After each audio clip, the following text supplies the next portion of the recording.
Hello bachcho, let's read this question. The number of incorrect statements about the black body from the following is, and these are the following options given to us. So सबसे पहले हम इस question का की concept देखेंगे and इस question का जो की कॉन्सेप्ट है that is the black body radiation. It is black body radiation. So जो हमारे पास ब्लैक बॉडी रेडिएशन का कॉन्सेप्ट है तो हम इसे समझते हैं. जब भी कोई सब्सटेंस होगा हमारे पास, अगर उसे हम हीट करेंगे, सब्सटेंस को हम हीट करेंगे तो सबसे पहले जो सब्सटेंस होगा that will turn red, then वो येलो कलर में कन्वर्ट होगा, देन उसका जो फाइनल कलर आएगा that will appear blue. So इस तरह से कलर चेंज अपीयर होता है जब किसी सब्सटेंस को बहुत ज्यादा हीट किया जाता है.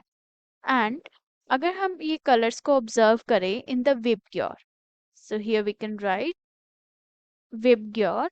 विबग्योर क्या रिप्रेजेंट कर रहा है? 7 डिफरेंट कलर्स को, that is violet, indigo, blue, green, yellow, orange and red को.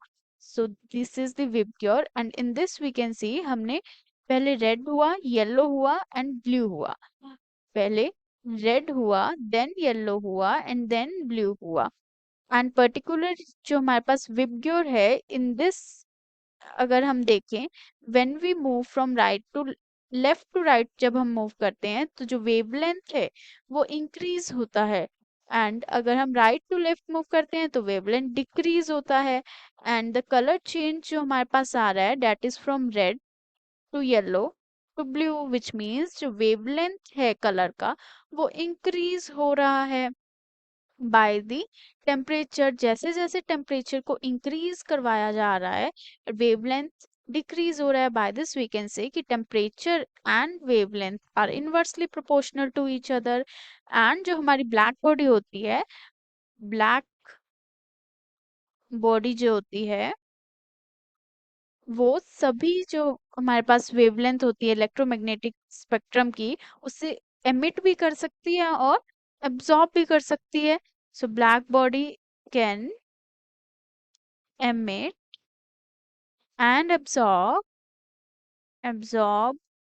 all the wavelengths in the electromagnetic spectrum.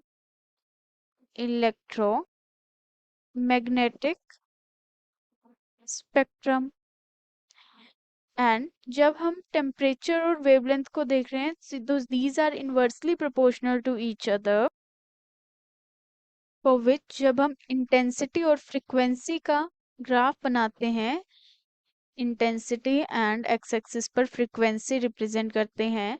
And let us से हमारे पास टेम्परेचर T1 है जिसका टेम्परेचर ज़्यादा है as compared to the T2 temperature. So जो हमारे पास ग्राफ आएगा that will be like this. इस तरह से हमारे पास ग्राफ आएगा.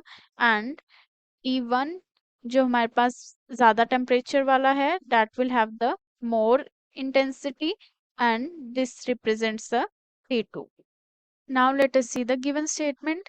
जो हमारे पास स्टेटमेंट ए है, इट सेज एमिट और absorb energy in the form of electromagnetic radiation.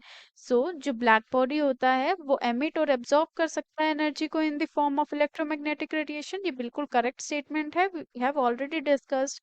And statement B कहता है कि frequency distribution of the emitted radiation depends on temperature. That we also have seen कि जो हमारे पास फ्रिक्वेंसी डिस्ट्रीब्यूशन होता है वो टेम्परेचर पर डिपेंड करता है. सो ये स्टेटमेंट भी बिल्कुल करेक्ट है. At a given temperature intensity और फ्रीक्वेंसी का जब कर्व देखा जाता है तो it passes through a maximum value.